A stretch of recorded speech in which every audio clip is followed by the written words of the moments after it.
MLA గారి ఆధ్వర్యంలో కార్యక్రమాలు జరుగుతున్నాయి. ఈరోజు సహపంక్తి భోజనంలో మేము కూడా భాగస్వామ్యం. ఈ కార్యక్రమానికి వచ్చినటువంటి ఎమ్మెల్యే యార్లగడ్డ గారికి, ఎమ్మెల్సీ గారికి, అట్లాగే అధ్యక్ష గారికి అందరికీ స్వాగతం. ఇంత మంచి సాంప్రదాయం మన పల్నాడులో వందల సంవత్సరాలుగా ఉంది. ఆ రోజుల్లోనే మత సామరస్యాలకి భావాన్ని ప్రవేశపెట్టి అందరూ సమానమైన భావంతో బ్రహ్మనాయుడు గారు కార్యక్రమాన్ని టేకప్ చేశారు. దాన్ని ఇప్పటికీ మన పల్నాడు సంప్రదాయంగా మనం కొనసాగించడం సంతోషం.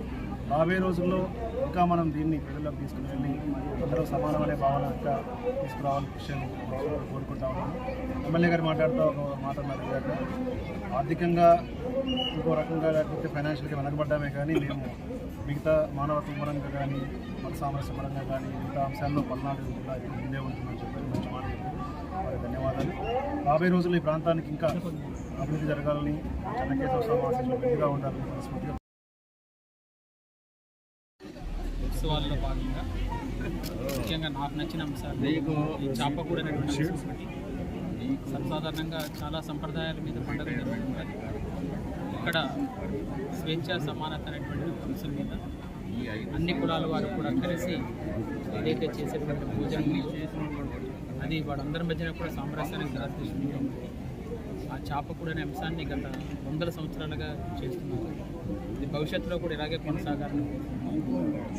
అట్లాగే రెండోది, ఇక్కడ ఉన్నటువంటి ప్రజలు పట్టుబడినటువంటి సిద్ధాంతం కానీ వాళ్ళు ఇచ్చినటువంటి మాటకు వాళ్ళు ఇచ్చే విలువ కానీ అది పూర్తి సామాజిక శ్రేయస్సు కోసం జరగాలని, ఈ ఉత్సవాల్లో ఎటువంటి ఇబ్బందులు లేకుండా జరగాలని పోలీస్ తరఫున అన్ని చర్యలు తీసుకుంటాం.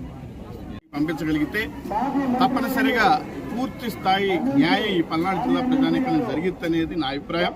సో తప్పనిసరిగా ఈ యొక్క ప్రాంతాన్ని అభివృద్ధి చేయడం కోసం ఈ యొక్క పల్నాడు చరిత్రని మరి దశ దిశలో ఏర్పాటు అయ్యే విధంగా కోసం తప్పనిసరిగా మా శాసనసభ్యుల గారితో పాటు మా పార్లమెంటు శాసనసభ్యులు అందరూ, అదేవిధంగా ప్రభుత్వ యంత్రాల సందర్భంగా అందరికీ శుభాకాంక్షలు. పల్నాడు వాసులు, జిల్లా వాసులు శుభాకాంక్షలు. ఈరోజు 3వ రోజు.